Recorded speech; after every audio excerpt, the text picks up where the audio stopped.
So we've come out here to go to the Susitna 100. What's the Susitna 100 anyway?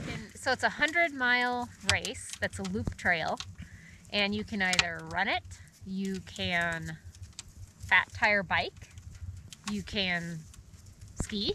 Yeah. What else? Well, that's it. It has to be human powered. Human powered. And I have a friend who's running it, and she said she'll run some and walk some. She said the race starts, I think, at either 8 or 9 o'clock in the morning this morning.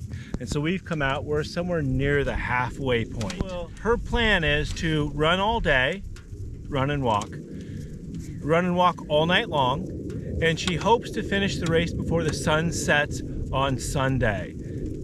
And she said, yeah, there's no sleeping. They have some rest areas along the way, little rest tents, and you can stop in there. They have hot water. You can have a mountain house or a freeze-dried meal and then get right back on the trail. And so, yeah, she's hoping to finish it in 30 hours or something like that. She's done it twice before, and she says that's doable. And I asked her, I said, do you sleep along the trail? And she goes, no, there's no sleeping. I go, what happened? Have you ever fallen asleep? She goes, yeah, I've fallen asleep when I'm doing this. I go, well, what happens when you fall asleep? She goes, well, you fall down, of course. They are on a snow machine trail, though. People have went by on snow machines and have kind of packed the trail down. It's been snowing on and off all day. We've probably gotten 3-4 inches.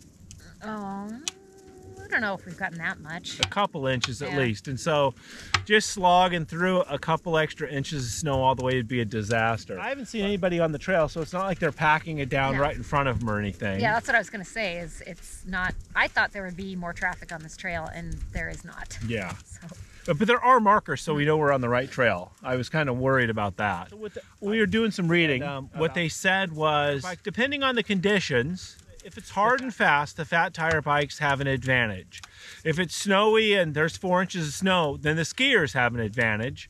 I think under no circumstance really do the runners or the walkers have an advantage. My friend that's doing this, she's been training. She says it's a lifestyle. I'm sure it is. Yeah, I know that she's been training all winter long. And there's mandatory gear that you have to have with you. Everybody, regardless of which mode you're doing this race in, there's some mandatory gear. I think it's kind of cool that people do this, and so I'm excited to see the people that come by and cheer them on. They probably don't have a lot of people cheering them on along the way. There's not a lot of people on the trail, that's for sure. Yeah. And nobody's went by yet, so whoever goes by first is going to be in first place. Yeah. So let's just keep going until we find somebody. Okay. I mean, it's early in the race.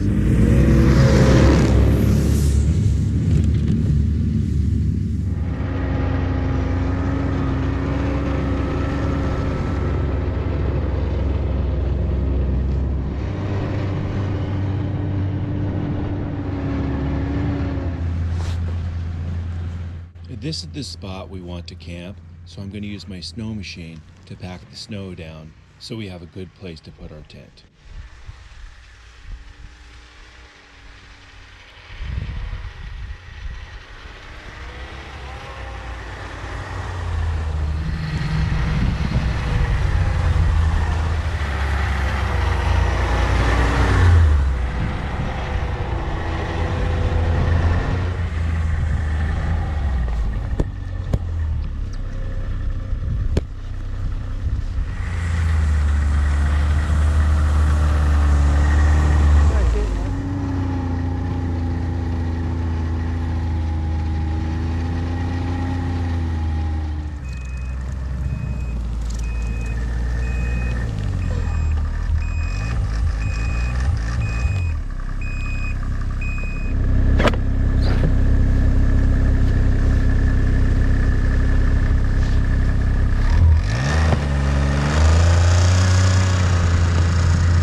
and I've said this in a lot of my videos, I don't like to cook inside my tent.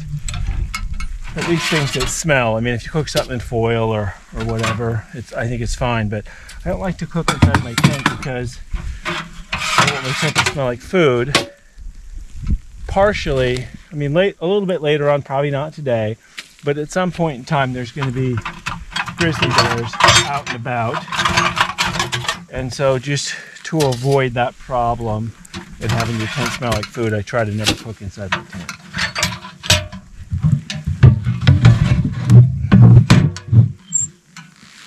And so we're getting ready to get a fire going and make some dinner. And so just to make my life easier, I've made it so that all of these legs go on with pins, and that way they stay on, and that way you can carry it. And I made this, I tried to make it so that everything could fit inside the stove. And so this is my poker, and I had to cut it in half and put another piece in there so that I'd be able to have it fit inside the stove.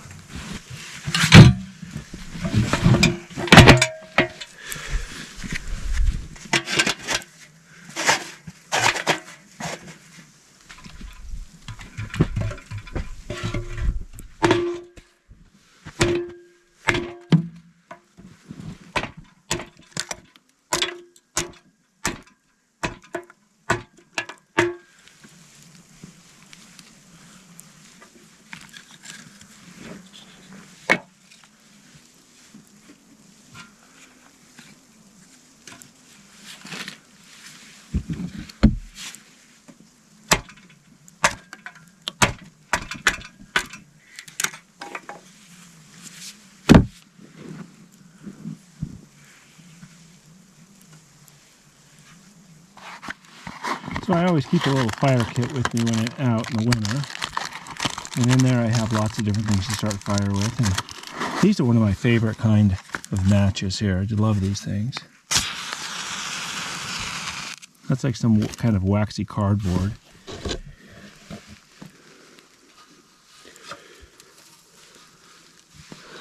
And below there I have some lint.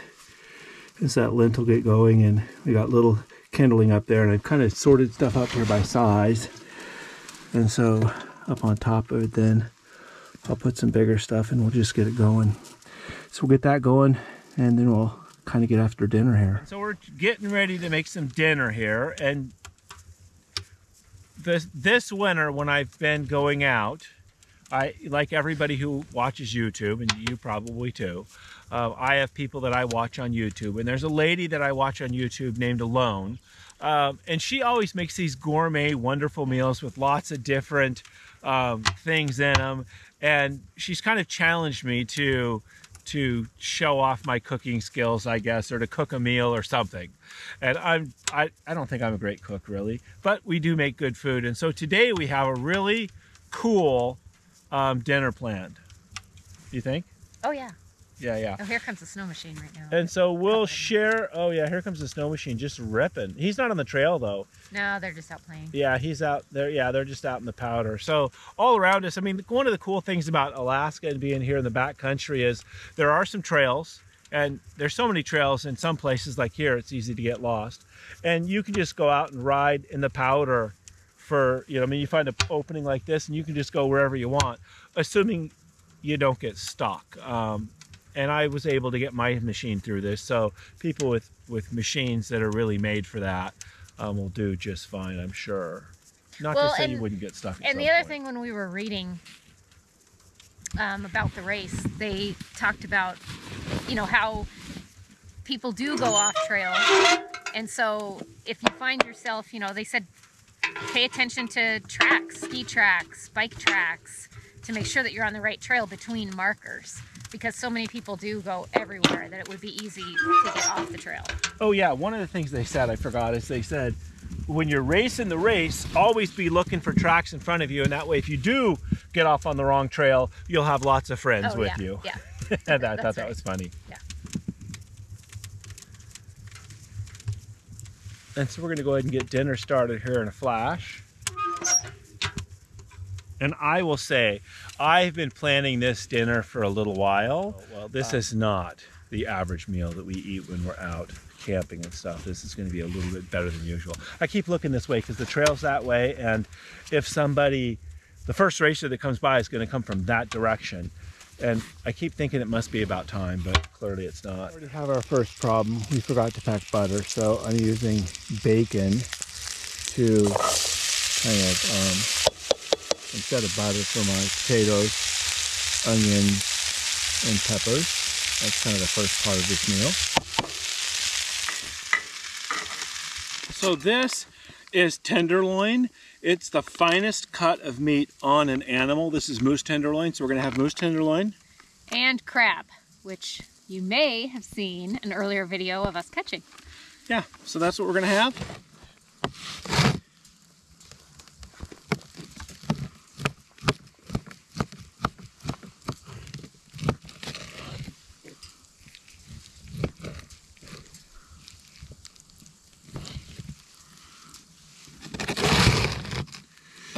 Set that over here. Can I have that crab? Okay, I'll have the tin foil, I guess. And so our plan for the crab. What? Our plan for the crab, and we'll see. Sometimes you make these great plans and they don't work out so well. That's a lot of crab. There. We're going to put some water with it.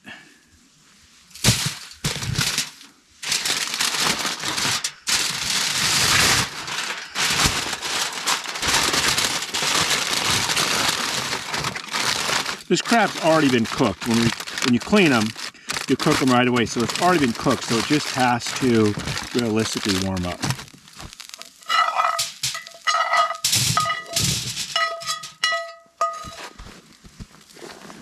I'm going to start this with a little bit of bacon. I cook that tenderloin with bacon, actually.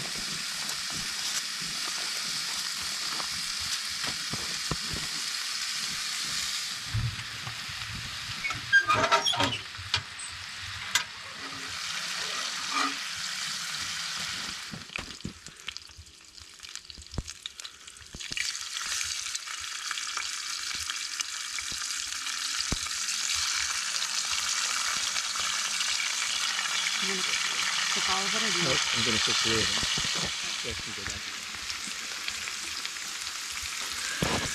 them. Boy, look at that. Those are going to be delish.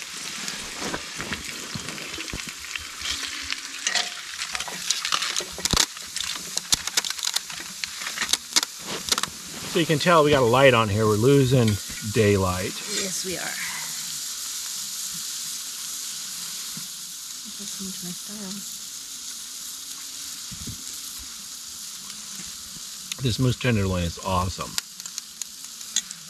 Well, it's about 7 o'clock. We haven't had a racer go by yet. I know we're on the right trail. Well, We are. we are on the right trail. I think that our plan,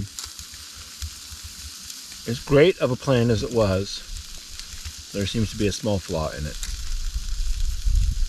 That we've never seen this race before, so we didn't know what to expect. I mean, we still haven't seen it. Right. We'll see racers, though. That was the thing that was on my plate.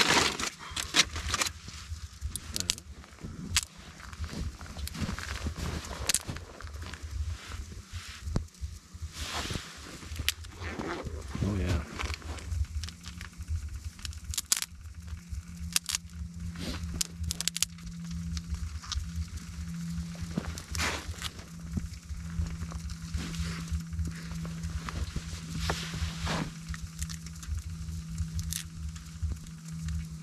The claw is always the best meat, just because you can get a big chunk out of it, usually.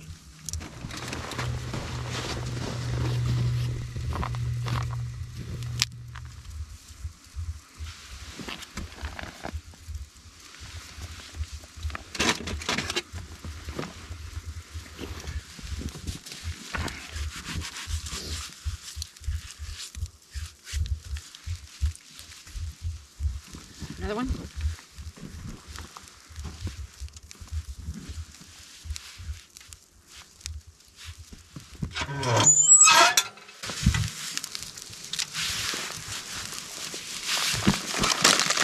need another one, or that'll do it? I'll probably need another one here in a minute. And so we'll probably go ahead and get this stove moved in the tent and all set up, and then yeah, and then we'll be in where it's nice and warm and toasty.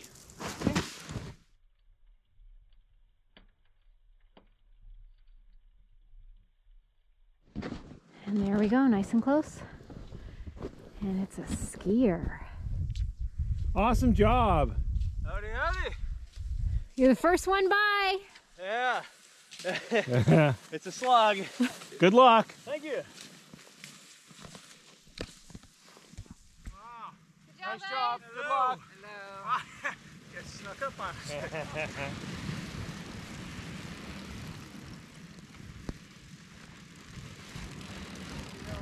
That doesn't seem right. House rules. Oh my gosh. You gotta make up your own I don't rules. like this house rule. Okay. It was surprising that the first guy was 20 minutes ahead on skis. Then 3 bikes are behind him, and there's been nobody now for at least 20 minutes. Look out there and see if there's any lights coming.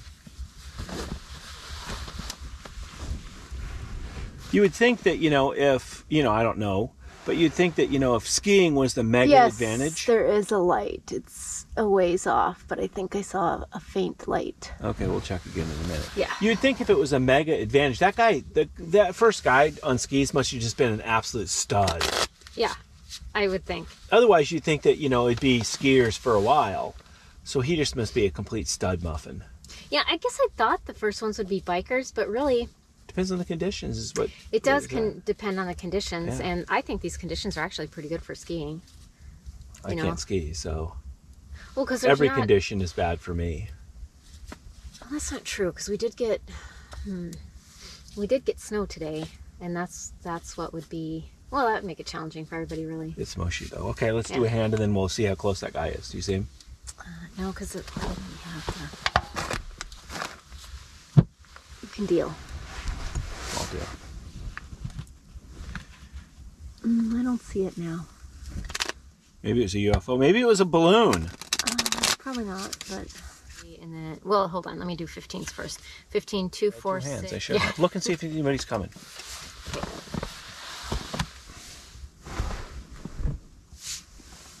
Yes, I definitely see a light. Oh, nice. Okay. Nice job.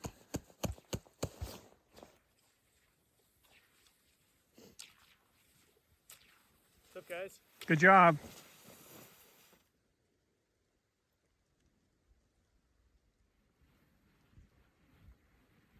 Howdy. Nice job. Good job.